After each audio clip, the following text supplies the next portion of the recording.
What is going on? We ready to talk some music today?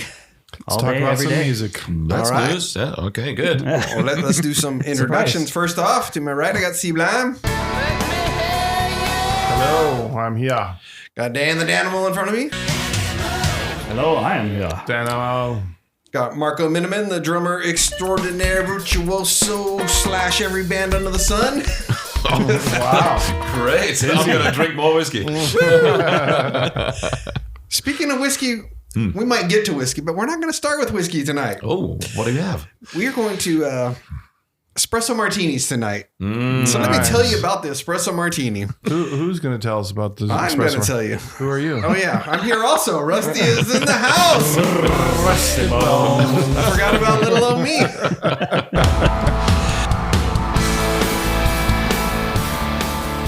All right. So the espresso martini originated in London in the 80s.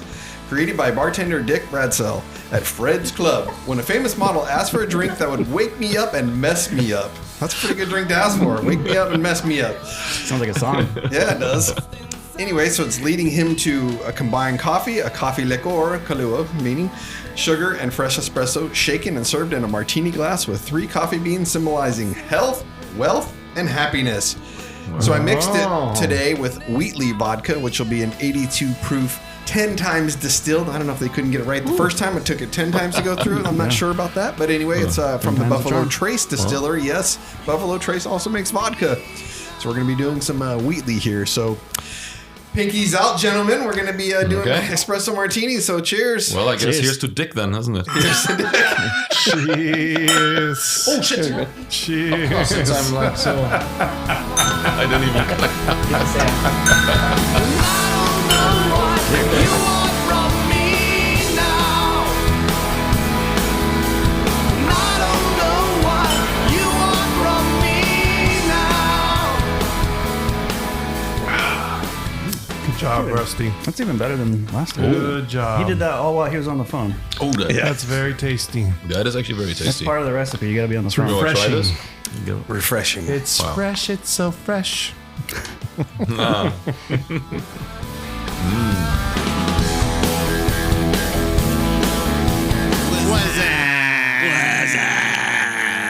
What's up? What's up, fellas? Mr. Danimal. What is up, sucker? What up, I've been Dan? listening to some interesting stuff. I've been listening to Fleetwood Mac, Tango in the Night. Really? Some Yeah. later Fleetwood Mac. Big love. That song is great, but the acoustic version, Lindsey Buckingham, is even better. We I just think. literally watched it 2 days Did ago. you? Who's we? Nice. Who would we be? That is... I found this beautiful girl from Japan here. No, so actually, Mariko Muranaka, who's in the house. She is in the house. She's in the house. Chilling in the There dungeon. you go. She didn't want to Now be you gotta say introduced, but hi. there you go. Now you Yeah, have to say too hi. bad. I gotta say hi. How are you?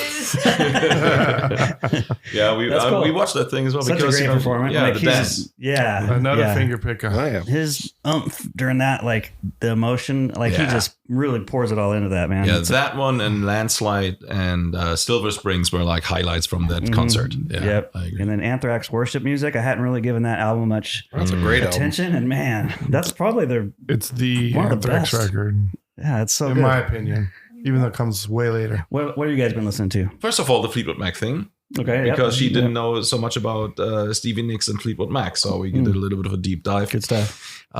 Really good stuff. I would highly recommend listening. Oh yeah, this is a good pitch there. This is a good pitch. Listen to the Buckingham Nicks album from 1973, and there's a song called Frozen Love, which was the song that Mick Fleetwood listened to. And Why that he got hired him. that got Stevie and Lindsay the gig in Fleetwood Mac. Wow. They first wanted to have actually only Lindsay because they were looking for a guitar player, but that song, Frozen Love, is that good. It's a fully produced masterpiece. You heard it, right? You know, that song is unbelievable. The arrangement, and that's like coming from 2 kids, basically. Yeah. And Mick liked the guitar player a lot, Lindsey Buckingham, and he said like, hey, you know, we would like to hire for our band, or, you know, would you like to join us? And then he goes like, well, you know, we're a couple, we go as a team. So either way, it's like, you know, Stevie and me or none of us. And then they said like, all right, we take the girl as well. Little did they know that she became probably the most important songwriter for a decade at least. Oh, from that moment on, saving Definitely. Fleetwood Mac's ass, isn't it? I mean, may I be so bold to assume that, but Rhiannon, Dreams, all these hits, Sarah, Gypsy, most of them arguably could have been Stevie's. I mean, she can't be missing on stage, can she? Nope. No. So there you go. There's no Fleetwood Mac without her. And even a solo career too. Yes. Some of her solo stuff's really, really good. Stand Back. I remember that video was a staple on MTV. Remember Yeah. the song? There are like only a few artists, I think, who did like it that way, becoming such a successful solo entity along with their bands. It was Phil Collins with Genesis and solo. Then it was Stevie Nicks, Fleetwood Mac. Well, even Peter Gabriel from Genesis. Yeah. Peter Peter Gabriel also. And there was somebody else I kind of just thought of. It'll come to me. Michael Jackson 5. Yeah, I'm just kidding. true. That yeah. is true. Yeah. Ozzy Yeah, and Black Sabbath, yeah. and then his solo career. Mm-hmm. Where you Might as well think throw like- Dio in there too, then his solo career. That's right. That's true. Yeah. There you go. So Yeah. David Lee Roth. Oh, wait. I know. Oh wait. Okay. So many people have this kind of. Yeah, but it's still very difficult. Definitely. Well, tours, just rattle these off real quick. The ones I'm looking at: Ghost, 9 Inch Nails, Black Label Society, Lamb of God, Testament, Iron Maiden, Handful of Months. Any that you guys are playing? Mariko's going out with Hans Zimmer. I'm going out with the band UK. That's another band I've been listening to frequently, obviously, because I was in the band already for 20 years, and I'm listening also to their classic albums, which features Bill Bruford, Alan Holdsworth, John Wetton, and Terry Bozzio. And when we became the new UK version, we did an album called UKZ. Yeah, and then we toured it extensively. We had many great people in the band, including Billy Sheehan, Tony Levin, a bunch of players. I don't want to, could go on and on about it. But we're going out again with Eddie Jobson and Mike Keneally this time on guitar and Mark Bonilla on bass and vocals. So we're going to start our tour in Japan, and then we go from there to the Cruise to the Edge, and we'll sail the Caribbeans. Oh, yeah. Wow. Yeah, and then it's a little break, and then the Aristocrats tour in Europe is coming up. You'll be busy. Sounds fun. Any tours you guys are that I didn't rattle off? We do have the Triumph one coming April and That's right. June dates Yep. for Canada and the US. And then some news. Twisted Sister was going to do their 50th anniversary, and Not they anymore. canceled the tour because D can't do it Oh, for health reasons. He's always said, if he can't do it to his level, he wouldn't do it. So It's a Got bummer. some smaller ones popping up too. Like we saw, you sent us, Chad, the Buck Cherry. yes, Got Rhino That's right. Bucket. Mhm. So, I mean, there's some smaller bands playing at venues. So it's nice to see them out there too, still hitting the that's road, cool. Yeah, doing their definitely. thing.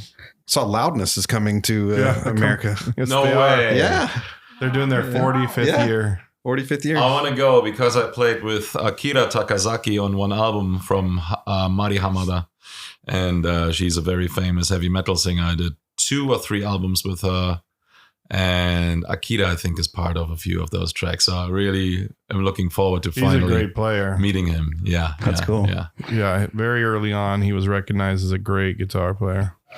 One thing I'm looking forward to very much, and I know Brian May is looking forward to as well, is one of the greatest Queen albums, or one of my favorites. I know it's one of Brian May's favorites. It's Queen 2, which is going to be finally released as a box set in Dolby Atmos Wow. and remixed. Well, there you go. Oh my gosh, I'm looking so much forward to that. I think it's March the 27th when it's going to be released. Look at them lighting up too. I'm like, right? He's a little kid in the candy store right when now. I saw that today, I literally was kind of, yelling out loud. I was like, oh my God. Nice, okay, nice. that's it. So That's I'm cool. looking forward to that release. Well, there's also a box set coming out called Breaking Out of Heaven, which is Heaven and Hell, which is the Black Sabbath years of Dio, Tony, Geezer, and Vinny. They reformed in 2012. They called it Heaven and Hell instead of Black Sabbath, even though that was the Mob Rules Black Sabbath lineup. But I think because of Sharon and what they were all doing, they just decided, let's just call it Heaven and Hell. Yeah. So that period of time, which was basically the years right before Dio passed, they're releasing a whole box set of that stuff. So that's very cool. That'd be cool. Guitar extraordinaire Joel Hoekstra's coming out with From the Fader. or from the Fade, sorry. Michael Sweet's coming out with a solo record, The Master Plan, in April. John Corabi's coming out with a new solo record called New Day. That's coming out in April. Anthrax and Armored Saint are supposed to be coming out with some Looking forward to Anthrax. albums too, but no release of those album titles or release dates yet. I have a question for everyone out there. So recently I got actually approached by Joel Hoekstra. Oh, yeah? And remember at NAMM? And he was like very, very enthusiastically approaching me there. And I had first no idea who he was. I just saw him pass by. There were so many people. And he goes like, hey, man, I'm Joel Hoekstra. And so I was like, oh, my God. I was like, I know who you are. Obviously, I heard of him. And he goes like, man, if you ever want to collaborate or need me on your album, let me know, okay? I really like what you do. So I felt very flattered.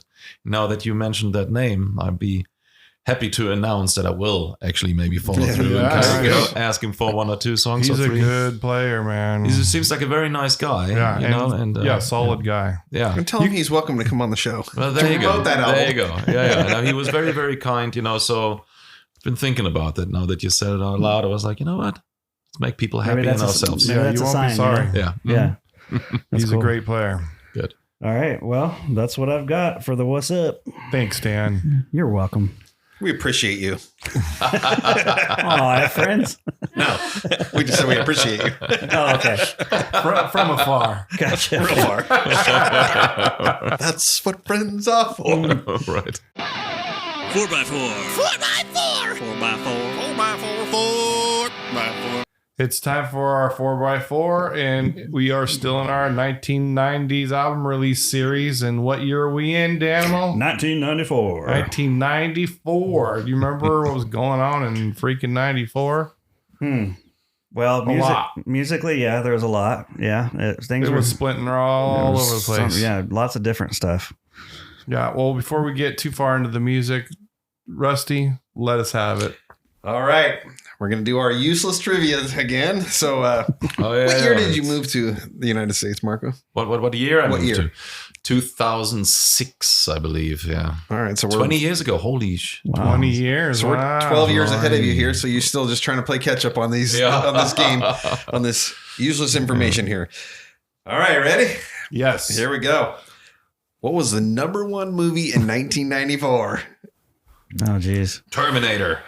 I don't know. 2. It's just the safest No, guess I know, because we I said know every that. episode. 2 was 91, wasn't it? Yeah, 91. Yeah. Oh, man. Okay, your hint? Not Jurassic Park? Nope. Think It it was animated. Lion King? Huge. Yep. Lion King. That was #1. Any other one? You know, Jenny, the Forrest Forrest Gump. Gump. Jenny taught me how to swing. I taught her how to dangle. It's a good movie. I've seen it. All right. From the big screen to the small screen. What was the #1 television show in 1994? TV. My favorite sitcom, Seinfeld. Seinfeld. That makes sense. #1. That And makes sense for then him. followed by a hospital show, ER. ER. Yeah. Followed by a guy I just mentioned. His name played Santa Claus. Oh, Home Improvement. Home Improvement. Home Improvement, yeah. Followed by a gal, we've talked about her before, got kicked off her own show. Roseanne. Roseanne, exactly. All right, now we go to music, and this is all genres. So this could be anything here. So, what was the #1 album in 1994? Maybe a Pearl Jam record? Is it? I'm gonna give you a It's clue. not- Give us a clue. I'm gonna give you a clue because I don't know who the band is, so I can't even tell you anything You don't about it. even I know know? I've heard them. I don't know what. I can't think of who the song or anything like that. But the Ace of Base. Ace of Base? Ace of Base. Yeah. That was my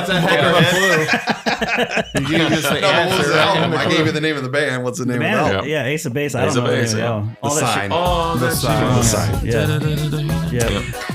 Moving on. What was the #1 song in 1994?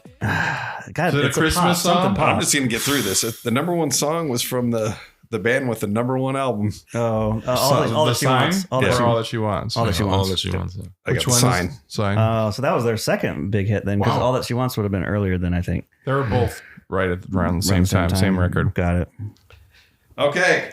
Movies now. Back to the actors. Who won the Oscar in 1994? Tom Hanks. Tom Hanks! For Oh, sure, yeah, yeah. probably for Forrest Gump, right? Yeah. For He Forrest went Gump. back to back. Yes. He went for Philadelphia and then for Forrest So we've Gump. talked about it a lot of times. The person that wins the Oscar not necessarily means it was a big, huge movie. This time it was. Yes, it was. So good movie too. I was just about to say. Yeah. Who were the big earners in 1994? Tom Hanks. Tom Hanks was one of them. This one was, it's not for this movie, but I'm going to give you a clue because that's the only clue I know from See, this. this is how his clues are. When I give you a clue that has nothing to do with this movie, it's a different movie, but the same guy was I think it the actually uncle was. of the person Wait, that was in that wait. movie, and his dog's owner was in this other movie. Yeah, but you know, his uncle's dad, sister's His dogs cousin's won the roommate. Oscar. Hey, it might have been from one. Snoopy. This massive clue just might be in this movie. Ready for this one? So Are you guys sitting down? The suspense is killing me. anticipation. All right, ready? is Let's huge. see if I can do this. Always bet on black. Didn't get me. Is it the only movie I could think close to something like that would be Cocktail, because it's like a he's playing for money and all that stuff, but it's not a gambling. Is it Casino? No, it's Wesley Snipes. Is it Blade? Demolition Wasn't Man? he in Drop Zone and said that? What movie was it? You don't know that part I have where he no says, idea. always bet on black. No, it could have been any movie. All right. Oh, Sugar in Hill, every Drop movie that I Zone. know of, he was black. Well, he was, but Well, that's what he was referring to. He was Okay. referring to gambling. here's the That's big what it movie. sounds Had a like. really cool soundtrack. Put the life back into a huge character from the 70s. The guy's career was like not over, but pretty much over. And this movie just blew him up. Pulp Fiction, John Pulp Travolta. Fiction, I was just John about to say. Travolta. Okay. Yeah. But actually, the clue was the earner was Samuel Jackson because he wasn't making money then. Need a microphone. You do need a microphone. to get around to the guy that we're actually trying to yeah. get to. Do you know what they call a quarter pound with cheese in France? Tom Hanks. A McRoyale with cheese. Because they use the metric system. Exactly. It's true. It's true. Yeah. And we actually also call in Europe, so the filet of fish is called fish mac. Oh, really? Oh, yeah. And we do have the McRib all the time. Really? I see dead people all the time. In the Philippines, they have mixed spaghetti. And you can get rice at McDonald's in the Philippines. Vegas has pizza Yeah. at McDonald's. What? Now we move on to the ladies. In 1994, who won the Oscar? Tom Hanks. Well, he was in that Say show. good lady. What was that? Boo Somebody's? Yes, he was. So, I mean, he did dress up like a woman in Boo Somebody's. Oh, yes, he Yeah. did, right? Not far off. Sorry. Don't go changing. So, actress, she's a keyboard player? No, that was a piano. Keyboard would be more like, no, I'm kidding. I was giving virtual clues over here, and they're still not even getting in on that. All right, you're right. Holly Hunter, good guess. Way to go. Very good. From the piano. The movie, The Piano. Yeah. There's no movie called The Keyboard, I don't think, Chad. No, I'm just trying to figure out your clues over there. You're playing some the air piano over there. Okay, here's a big clue. And there before is I a even keyboard on a piano, just so you know. Here, I'm going to give you guys a clue before I even ask the next question. She's made our list, I think, every year in the Julia 90s. Roberts. Julia Roberts, who was one of the biggest earners. And then who else was big earners for back then? Who was big in the early 90s? It's hard to remember. Rene Russo. Nicole Kidman. Michelle Pfeiffer. Meryl Streep. Not Jodie Foster, obviously. Jodie Not Foster. at that time. Jodie right? Foster, yes. Jodie Okay. Foster, right? Mel, Okay, yeah. there you go. Yeah. She's on Landman. Demi Moore. Yep. And then Mm, one that more. Makes sense, yeah. She's been in a lot of movies. Can you name any of those movies? Again, you want me to name them? Yeah, give us a clue. Heaven forbid you give us a clue that's related to the answer. Little Women. Reality Bites. Oh, Winona Ryder. Winona Ryder.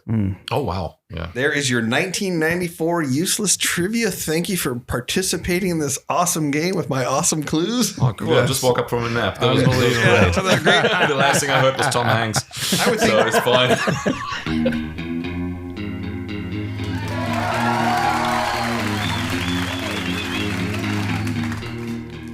Big records that came out that were not metal or hard rock in 1994. TLC, Crazy Sexy Cool. That was a huge record in 1994.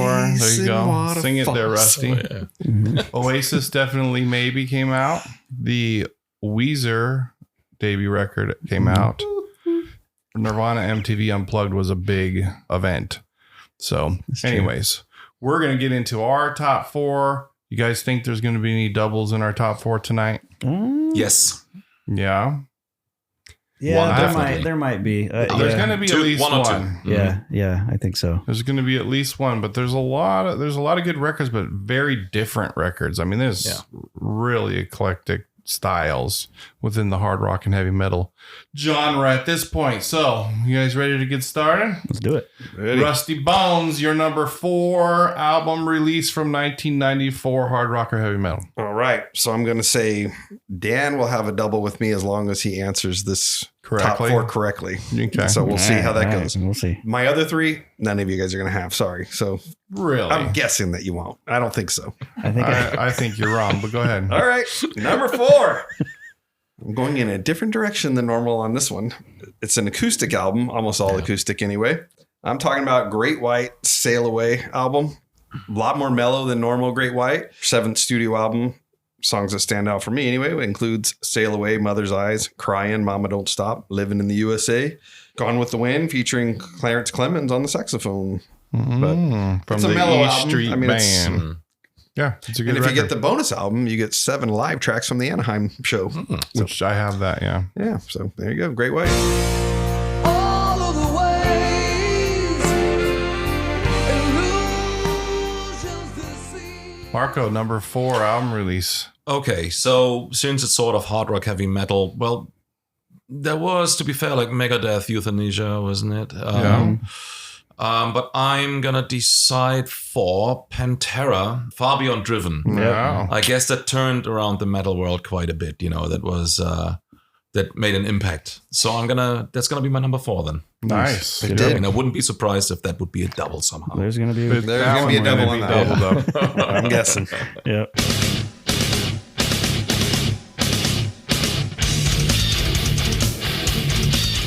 All right, number 4, I've got Emperor in the Nightside Eclipse.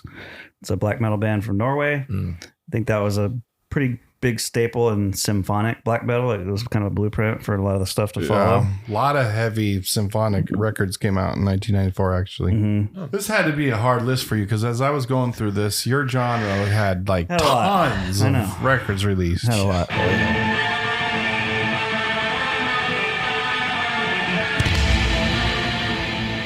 All right. Well, my number 4, I would be very shocked if this is not a double, but my number 4 is the self-titled Motley Crue. Motley Crue, produced by Bob Rock.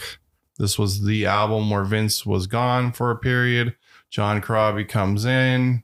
The whole band is credited with the songwriting on here, but it sounds like these are John's songs. I love the guitar work on here. Mick Mars doesn't play like the normal Motley Crue. I mean, this is definitely a different sounding record. Probably would have been a Scream record if he would have stayed in Scream. This is probably the record they would have put out. But yeah, Power to the Music, Uncle Jack, Hooligan's Holiday. There's some really good songs on there. Yeah. So Motley Crue, Motley Crue.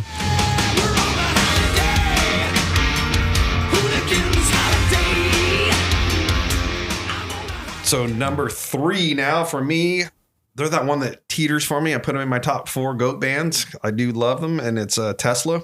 This is the Bust a Nut album. They stayed true to their colors. They didn't change like with the times. The music's 92. It kind of shifted. They stayed in their same vein. This one actually did reach number 20 on the Billboard, which is pretty darn good for a hard rock type band played during a grunge time. They had some great songs. Try So Hard, Games People Play.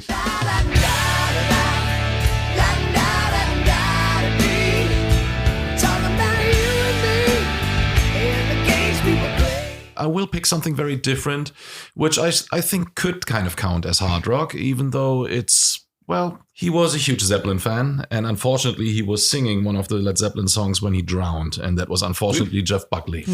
And the album Grace is amazing. The song Mojo Yes, Pin it is is. fantastic.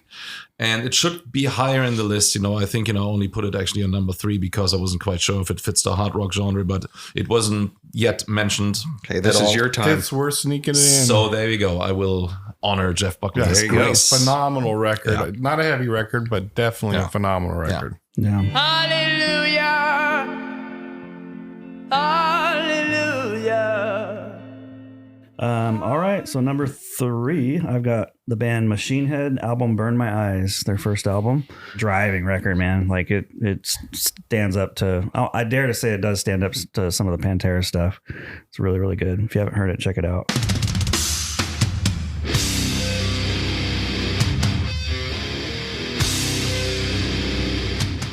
All right. Well, my number 3 was a big record during this time. It was almost my number 2. Definitely listened to this record more than my number 2, at least back at the time of 1994. It's a number 3 on this list, and it's Soundgarden Super Unknown. Great record when that came out. It Fell on Black Days, Spoon Man, Black Hole Sun, some really good songs. And of course, Chris Cornell's voice is never better than on this record. I said, don't mind the change.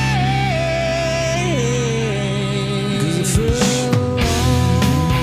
He's got the voice. Number 2, Rusty Bones. Number 2 for me, Marco mentioned it, but it didn't make his list or hasn't made his list yet. So either way, we'll see. But I am going with Megadeth, Euthanasia. It does sound like a part 2 from Countdown to Extinction. Great guitar solos on there. What you expect from Megadeth? Ladies and gents, we're still alive on the skin of our teeth. Now it's gonna die. My number 2 will be probably not in anyone's list, and I think it's a very underrated album. And it's the album Betty by a band called Helmet, Oh yeah, great album. which is a fantastic album. Actually forgot about Great that. sound, cool album artwork. Page Hamilton on top of his game. The band sounded tight. I think Terry Date produced or co-produced the album and mixed it. No, was it Andy Wallace or Terry Date? Maybe you can correct me on that I one. think it would have been Terry Date. Yeah. Was it, right? Uh-huh. Incredible album, I thought. Really good. So Yeah. that would be absolutely my number 2.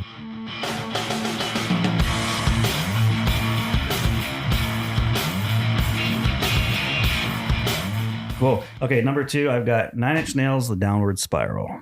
Really cool riffage there. I mean, I like that. I mean, Pretty Hate Machine, I love that album too, but I felt like this album kind of had more bite and more crunch to it. So that'd be my number 2 pick. Okay. Well, my number 2 pick, I didn't even know this record back in 1994, but I know this record and all the records from this band over the last decade as I've been diving into them. It's Dream Theater, Awake.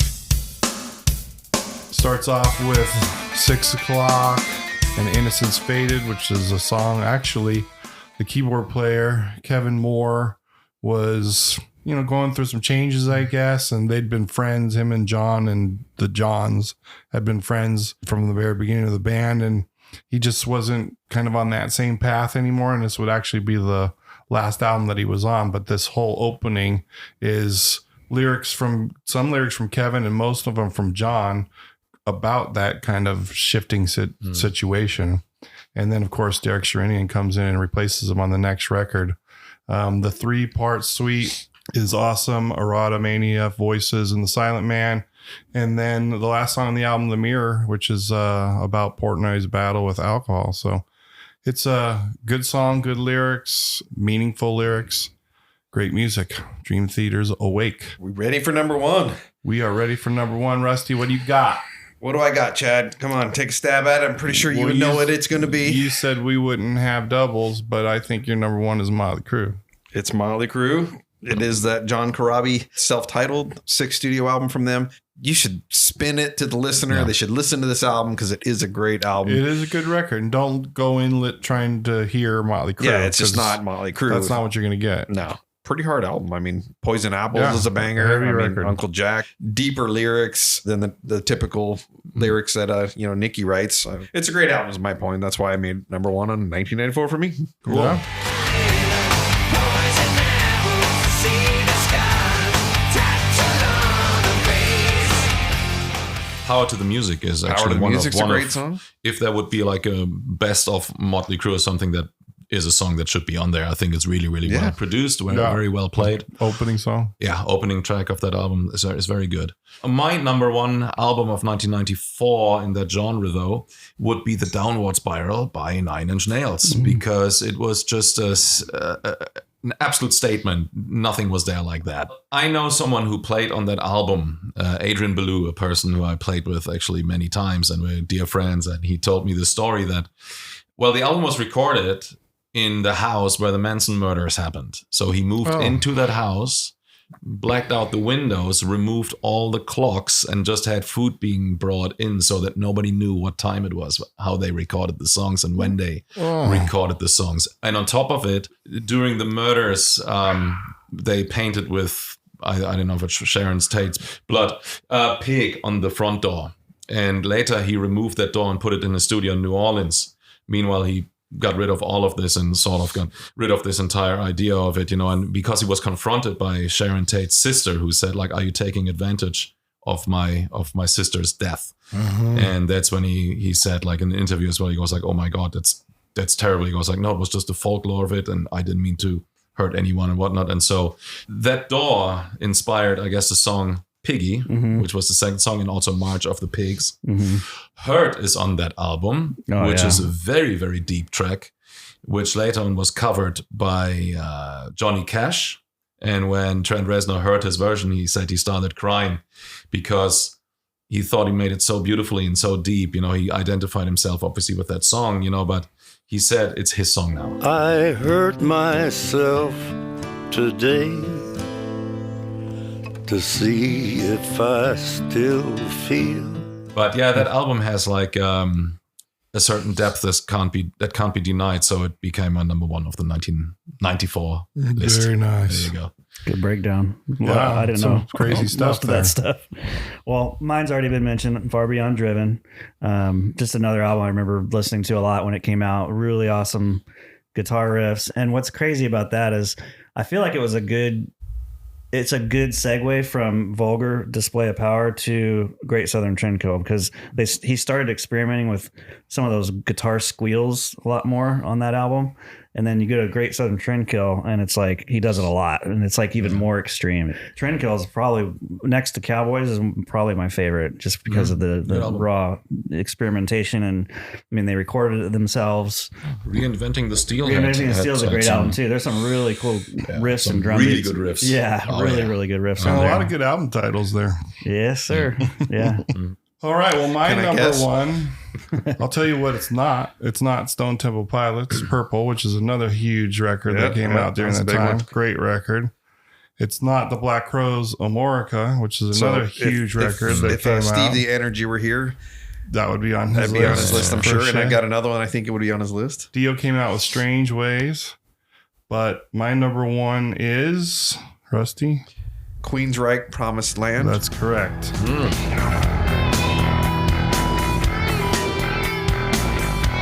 Promised Land, phenomenal record. To me, it's the last great Killer No Filler record of the classic lineup of Queensryche. You got on side one, I Am I, Damaged, Out of Mind, The Bridge, Promised Land, all phenomenal songs. Side two, Disconnected, which they still do live here and there. Lady Jane, great song. My Global Mind, which was a big song during that time. One More Time, Someone Else. I saw this tour, really cool tour, very theatric, a lot of acting along with the rock and roll, but not in a Mr. Roboto way that Styx tried to do. One thing though I do remember about that show, the guitars were too loud, man. It was like, it hurt my ears. And this was a arena show. Yeah, number one, Queensryche, Promised Land.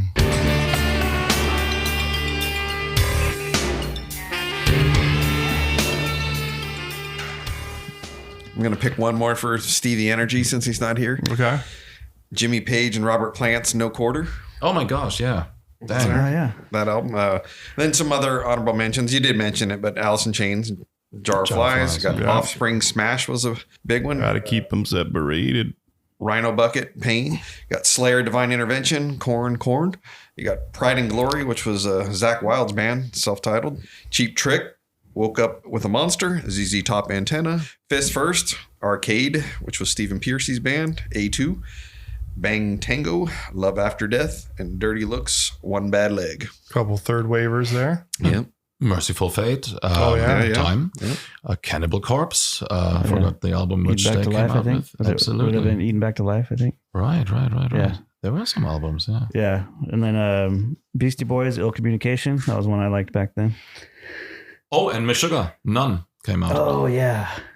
Man, hard to deny that one. Sheesh. Okay, let's do this again. Let's keep going. All right, let's run it back around. I was just- Rusty, what's your number 8? 1994. All right, well, that's a wrap. You know, we haven't done a Why Weren't They Bigger in a little while, and we're going to do one right now with Rusty Bones. So let's go. Why weren't they bigger?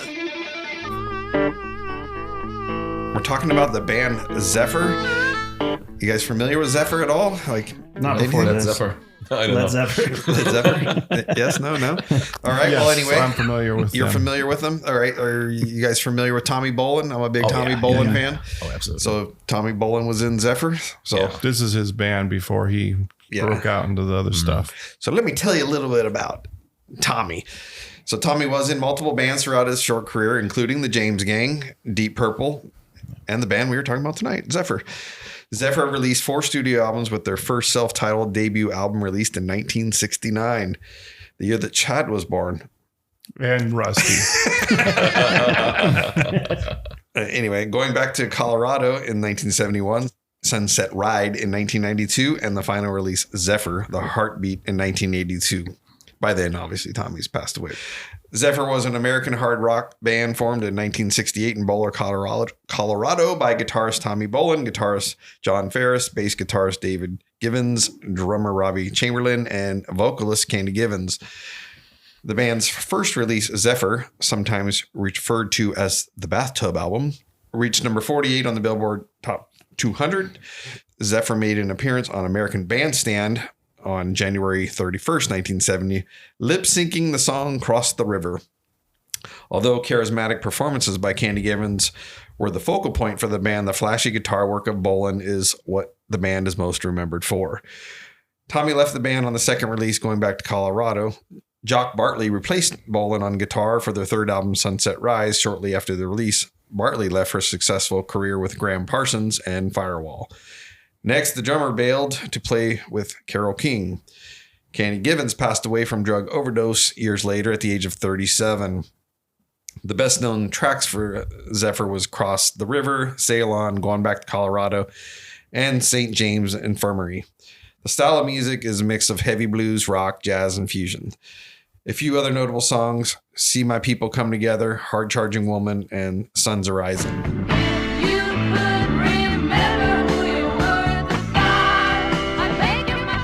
I first heard of Tommy Bolin from Motley Crue. They covered a song called Teaser on the 1991 Decade of Decadence album. Nikki Sixx said Tommy Bolin, one of his favorite artists. So I went and bought a couple albums from Tommy Bolin, Private Eyes, the Teaser album, and then eventually bought the box set so I can hear all this, the Zephyrs and the James Gang, all the work that he did. Bolin was on the 2 albums with the James Gang, Bang and Miami. He left after the tour in 1974 and joined Deep Purple, replacing Ritchie Blackmore in 1975 in the Mach 4 version of it. Bolin's work can be heard on the album Come and Taste the Band with Glenn Hughes and David Coverdale.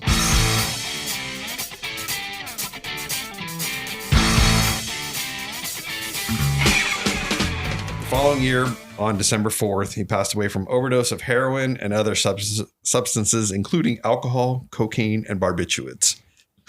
You guys were talking about Zephyr, and Candy Givens was also accused a lot of sounding much like Janis Joplin.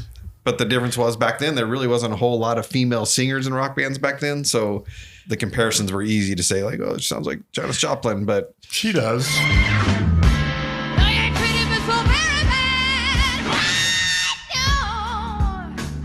why weren't they bigger? You just gave us a laundry list of why they weren't bigger. People kept You said it bailing yourself. on the band. Right.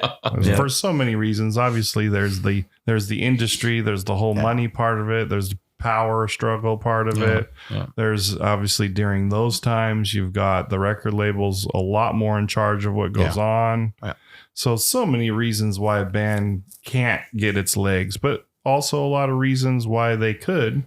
Because back then you had A&R people that stuck with you for 3, 4, 5 records to see if you're going to make it. rather than you're already halfway famous when we got you and the first album didn't work. Sorry, we're moving on, which is like it is now with the big labels. But Yeah, we talked about Wild Side when we did that third wave. Building up a band, that's kind of a thing, and a lot of record labels don't do this anymore, you know. So Kiss, for example, who had like the chance to do like 3 moderately successful albums and then kind of have a final step with the first album, the Live 1 album, and then succeeded. These kind of Cinderella stories don't really happen that often anymore. You got like maybe one chance with a label. yeah, And if you gotta don't do sell it on your own. next. Yeah. And a lot of them are getting signed because they have all these likes on Instagram or YouTube before they're even, like you said, they're already popular before they even came out with an album. So why cut the label in? Yeah. If you're already popular. I know. Back to this band, I mean, 25 for Tommy, and then Candy Givens, the vocalist, was 37 when she died. And But who I mean, knows- by then the band was... And even who knows that name? I mean, people know who Tommy Bolin is. Right. Who knows who Candy is? Yeah. And she's a great singer. Yeah. And for that style and that time period, she's right there. Oh, yeah. And Tommy Bolin is probably, if I take a wild guess, most known because he was in Deep Purple, who was like a Staples kind Yes. of household name band. Right. Band I was in, we used to cover, because it was Tommy Bolin, we covered Standing in the Rain, which is an awesome song. If you guys haven't heard that one, check that one out. Or Alexis. Great songs that he had outside of Zephyr. Why weren't they bigger? Zephyr, I think we answered it. Yeah. Yeah. A lot of reasons. Until next time. Yeah, exactly. We'll tear somebody else's career apart. This is the featured subject. All right. For our featured subject tonight, we are talking about some of the great rhythm sections throughout history and in music. Obviously, the rhythm section is primarily in rock, made up of the drummer and the bass player. And there's been some great ones. We're going to talk about those.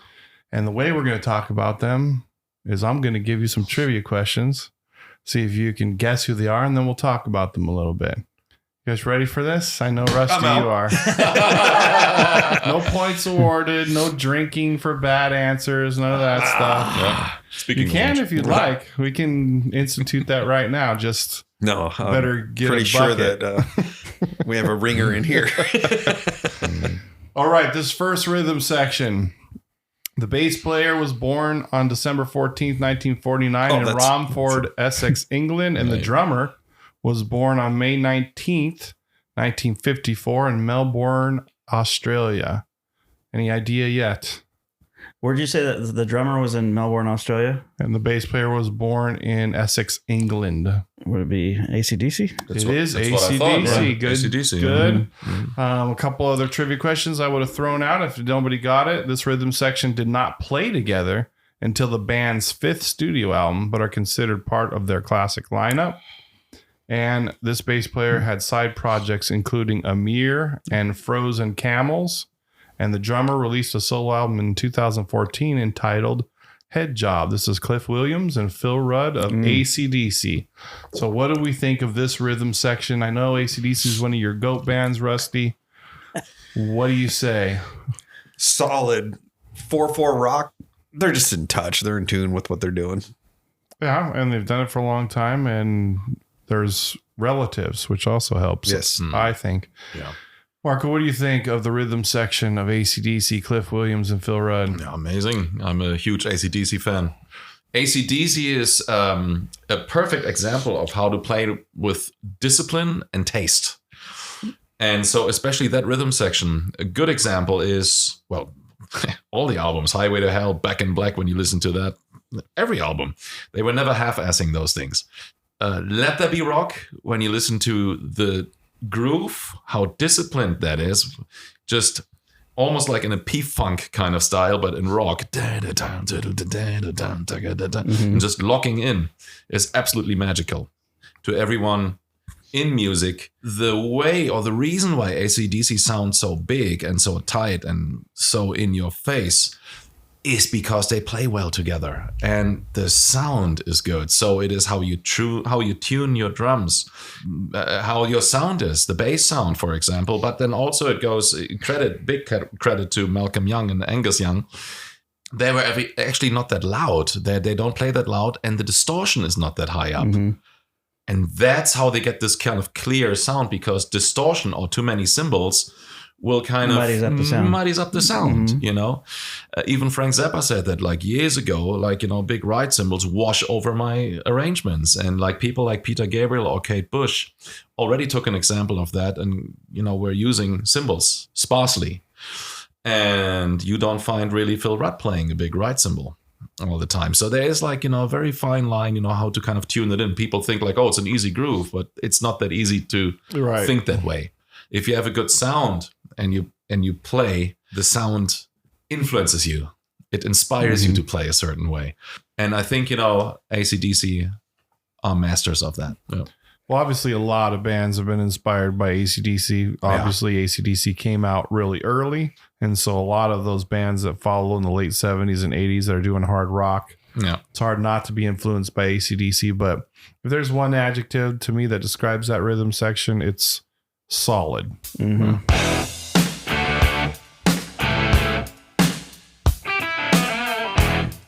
So in this rhythm section, the bass player was born on December 31st, another December birthday, 1951, in Colorado Springs, Colorado. And the drummer was born in June 1950 in New York City, New York. Probably don't know it yet. So in the late 60s, this band briefly went by the name The Jam Band. For a time, it included Peter Criss on the drums. This, of course, was before any album releases. So this would be Kiss. No. Wicked Lester. No. So Peter's older than the rest of the guys, and he was in some bands in the New York area before Kiss recruited him. He was trying to make it. So he was on the scene before the rest of the guys. But he was in this band called The Jam Band. Obviously not with this drummer because he was playing the drums, but this drummer becomes the rhythm section in this band. Matter of fact, this rhythm section has played on all 15 of their signatures bands album releases from 1973 to 2012. Wow. A couple lives in their careers, a 70s life, an 80s, late 80s, early 90s life. This is Tom Hamilton. I was just about to say Kramer. Aerosmith. Yes. Aerosmith. So what do we think about the rhythm section of Aerosmith? Tom Hamilton on bass and Joey Kramer on the drums. Swagger. That's the word that comes to mind. Good word. What do you think there, Marco? Love it. Not even only the early stuff, the later stuff too. Yeah. Very, very solid and also technical here and there. Because I know they're big Led Zeppelin fans. And you hear that in some of the grooves when you listen to 3 Mile Smile from Night in the Ruts, which is one of my favorite albums. They sound unbelievable on that one. Just like very locked, like songs like No Surprise and Chiquita, 3 Mile Smile, as I mentioned. What else is there? From the early albums, Walk This Way, that speaks for itself. Sweet Emotion. But then also like the later albums, you know, when they kind of had their comeback, starting with Done With Mirrors, which was moderately successful, but is a great album, I think. Let the music do the talking. Let the music do the talking, which was actually from a Joe Perry solo album before. Yep. Love it. Great. Having the same lineup, like we were talking about, the Mach 4 version of Deep Purple. This is like Aerosmith with the same lineup, not changing people when they had a whole different, And almost like just a for Mach. a couple records when Joe Perry took off, and then they had Crespo in there. I was literally Jimmy about to Crespo. go there. Rock in a Hard Place. Yeah. Believe in Ragamuffin. Wow. Great stuff.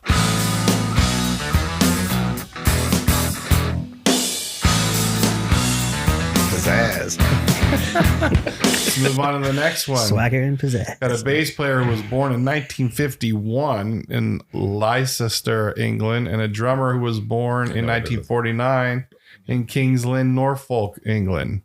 Do we have any idea who this band is yet? Zed Leppelin. This rhythm section each composed several hits for this signature band. Marco already knows. He's keeping it to himself. No idea yet? After the passing of his band's singer, this bass player retired and he did not even perform at the singer's tribute concert. Oh, go on. Marco, who is it? Yeah, I know this. It's not King, but it's kind of the opposite of it. Yes. Oh, Queen. Yes. Roger Taylor and John Deacon. Yeah. See, those clues worked. Right? Good. So what do we think of Roger Taylor and John Deacon's rhythm section playing? Another one bites the dust. That's all I got to say. great. So One of the tight. best. I So mean, sonically sounds so great. Mhm. When that song comes on and it's cranked, man, it sounds Yeah, it's so good. freaking Unbelievable. so Yeah. good. I think that Roger Taylor is a severely underrated drummer. I mean, nobody talks bad about him as a drummer, but because everybody in Queen is such a strong songwriter Yeah. and great singer. Roger Taylor, what a singer, actually, what a voice. And so is Brian May, and obviously Freddie, who was not only a fantastic singer, but an incredible piano player with great hands, like great time, speed, and his finesse. songwriting ability on the piano. Yeah. Oh, absolutely. Each of them wrote #1 hits. Like Brian May wrote "We Will Rock You" on "Now I'm Here," and just to name a few, Roger Taylor wrote "Radio Gaga," "Kind of Magic."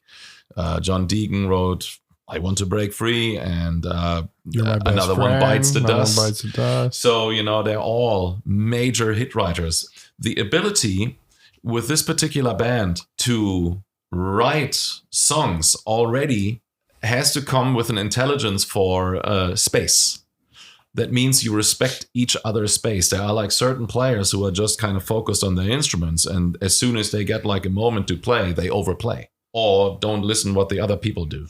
And that's Queen's strength, I would say, because everybody listens carefully what the others do, stay out of the way to only play for the song and not for being impressive on the instruments. And they do it masterfully. Masterfully. When you listen to Killer Queen or Radio Gaga or anything like that, it doesn't even matter. Even like the simple songs like "We Will Rock You," how much discipline it is. And I think still one of the best songs ever written, "We Are the Champions," how beautiful that song is tailored. It's like a beautiful artwork. It's like a patchwork of things gluing together and just delivering beauty with dynamics, sound, and songwriting intelligence. And both Yeah. of them are actually pretty busy players, but they never sound busy because of what you're saying. Yeah. They listen to each other. They stay out of each other's way, but they don't result to simplicity in order to do that. It's almost like a call and response type of thing. If you go back to like blues, you have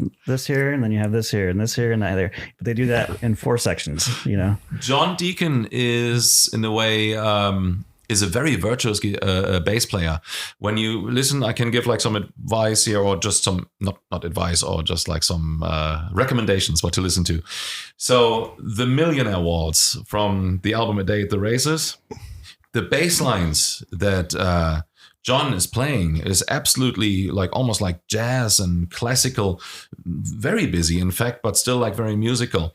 And the bass in that case, as I guess even rhymes, is like panned more towards the left side because it's more like a piano piece. The drums come in a little later with a massive groove. Roger Taylor is very interesting because you never hear like anything, or very rarely, him screwing like a fill up. Even like on those live recordings, where usually you hear like some people messing up a little bit or doing something. He's really solid. Oh, they were Really so solid. polished live. Oh yeah. But yet free. Yeah. They don't sound like Yeah. so mechanical. Yeah. They're free but locked in. Yeah. I know the big radio hits, obviously most of us do, and own a couple of their albums. But since you've been on the show, I mean, I went and bought every album from them. Oh wow. The studio, not Created every a Queen album. fan, Marco. You Oh, gotta my be gosh. proud. You really It's did. a proud moment. I'm mean, actually If very you do proud of nothing this. else in the rock and roll Yeah. dungeon, Exactly. you've done I that. spread the good word. Yeah.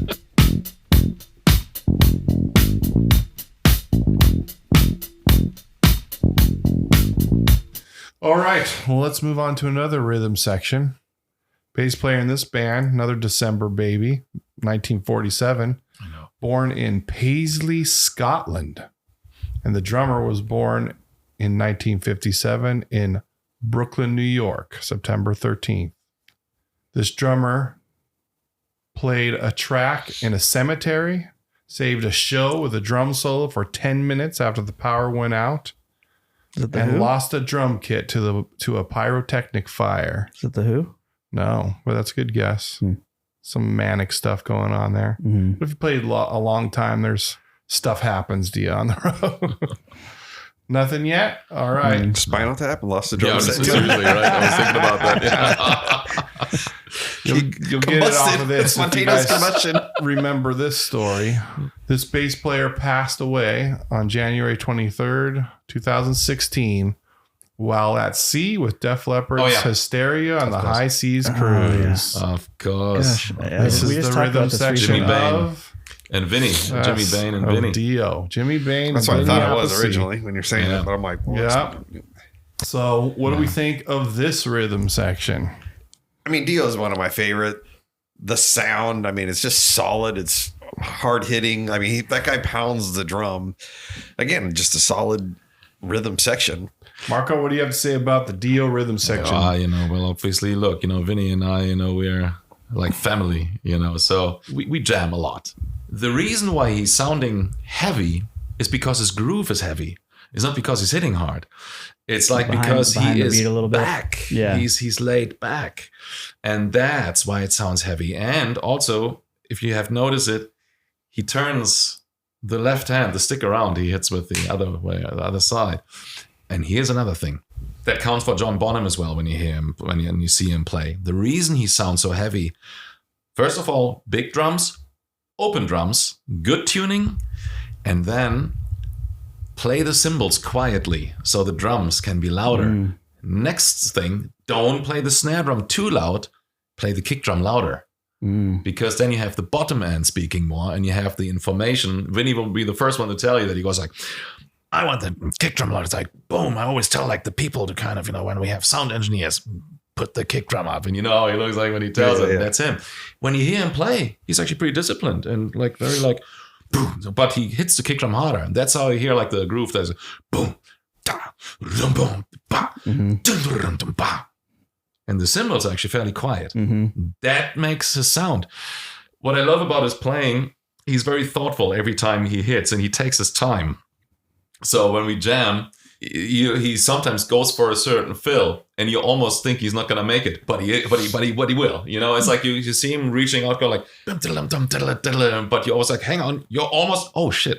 Yeah, there it is. There it is. I've noticed that when watching him, that it feels like he's almost waiting. Yes. That's what you're saying. It's laid back. Yeah, you can tell it's like behind the beat, basically. It's super cool. Yeah. I really enjoy this. It's unique to him. Yeah. I listened to Vinny before I even started playing drums. And he's on some great songs. Yes, man. those are the guys who shaped me. And I Yeah. will be always grateful for that. Doesn't matter who can play more or whatnot or this is an entity. It's great. Yeah. Love that guy. Shame on the night. All right, let's move on to this next rhythm section. I'm going to read all the clues right in a row. It's been said that many of this band's songs are structured like comedy bits with a setup groove, a complex escalation, easy for me to say, a fake ending, and a callback. And the song title serves as an absurd punchline. It's also been said that this band has unintentionally trained an entire generation of musicians to laugh at odd time meters instead of fearing them. The bass player was born in 1971 in Charlottesville, Virginia, and the drummer was born another December baby on December 24th, 1970 in Hanover, Germany. Yeah, the Aristocrats. Yes, I wonder who Stan, that is. It's the Aristocrats. Shit. So obviously, I mean, this rhythm section is, virtuoso rhythm section. Both of these players, all the players, obviously, are at the top of the game. A+. Doesn't get any better technically. But That's what you say. that's what I say, and I mean it. Yeah, but The thank you. Aristocrats they're fun band. You guys, when you perform live, it almost feels like you guys are kind of goofing off a little bit because you're having fun together.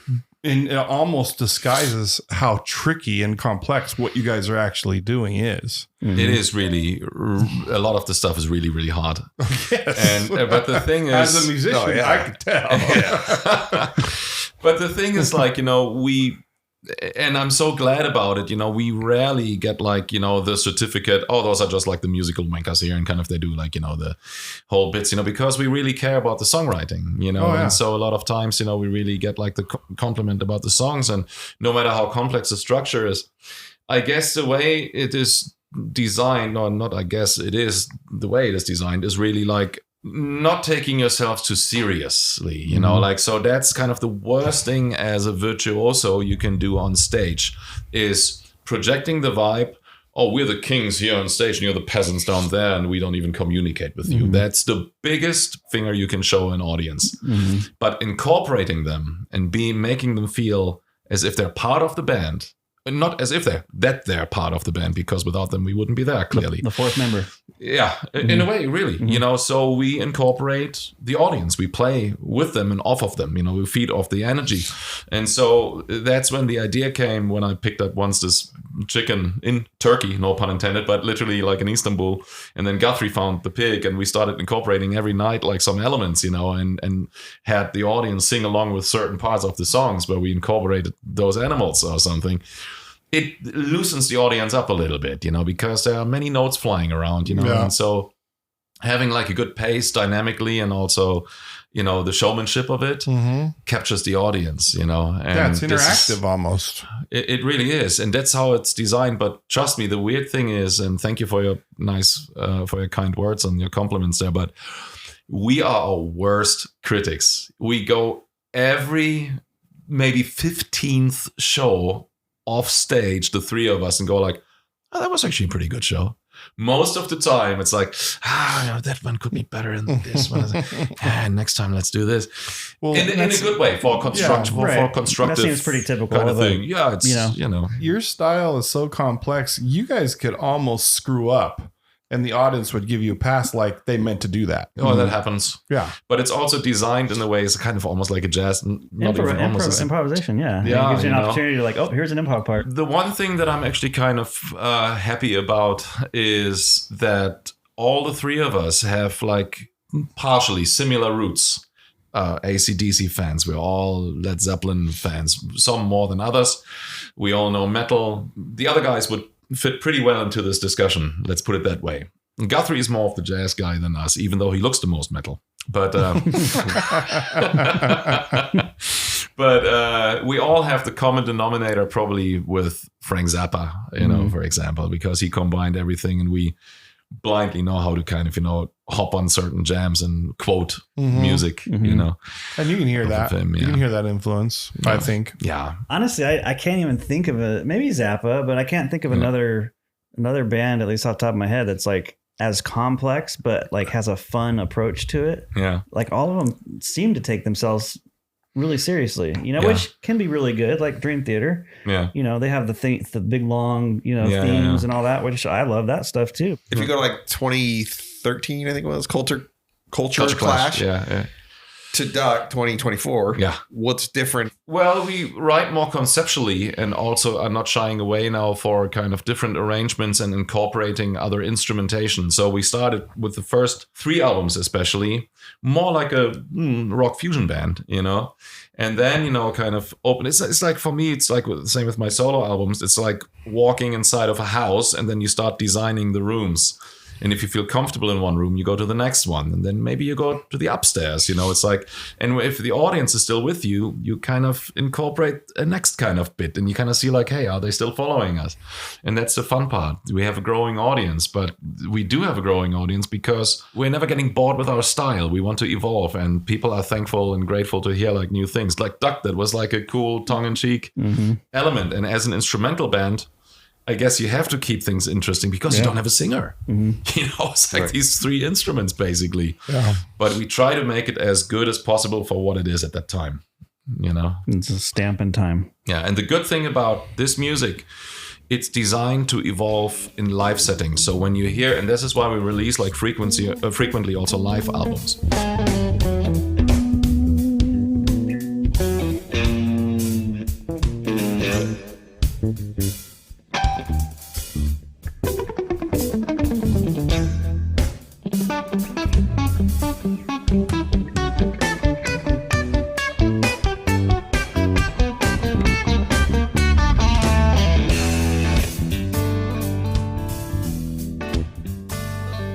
some quick thoughts on the Johns, John Paul Jones and John Bonham.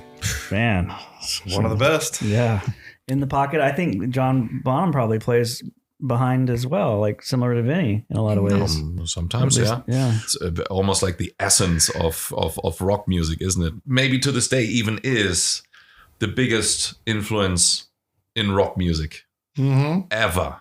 Period. I mean, isn't John Bonham even one of the most sampled drummers? Like just like when the levee breaks itself, with that delay.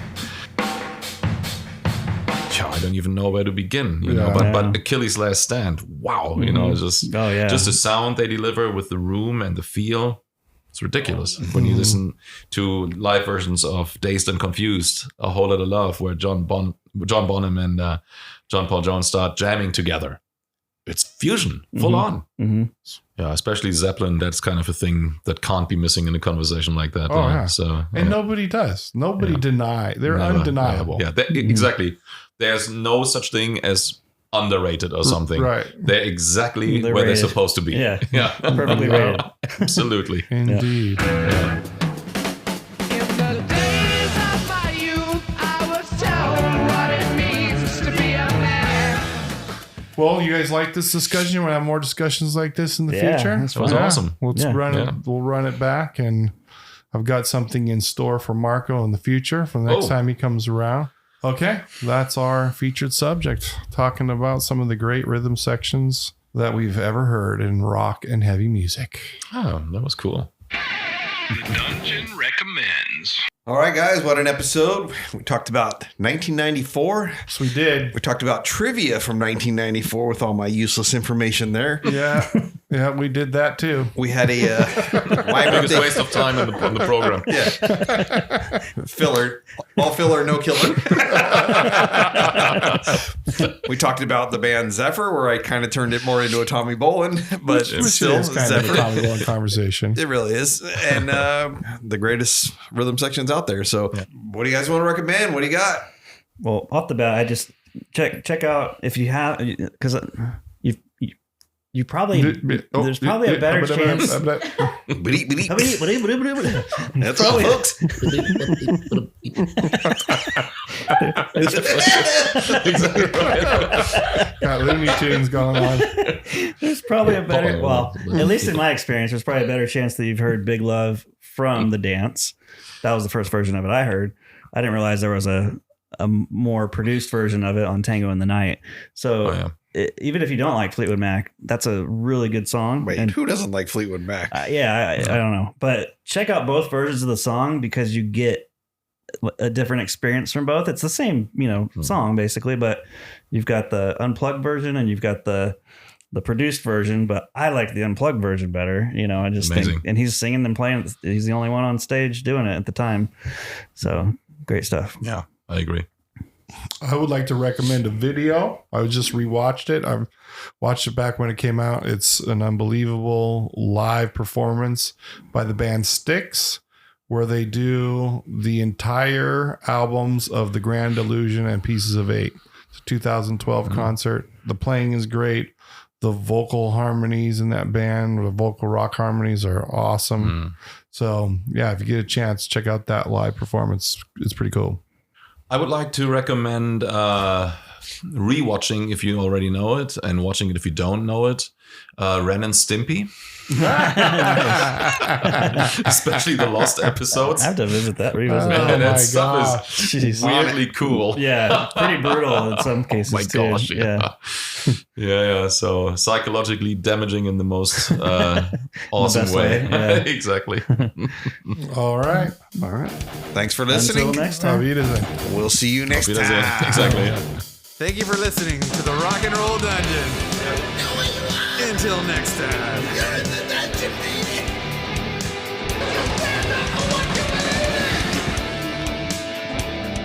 Sayonara. Adios, muchachos.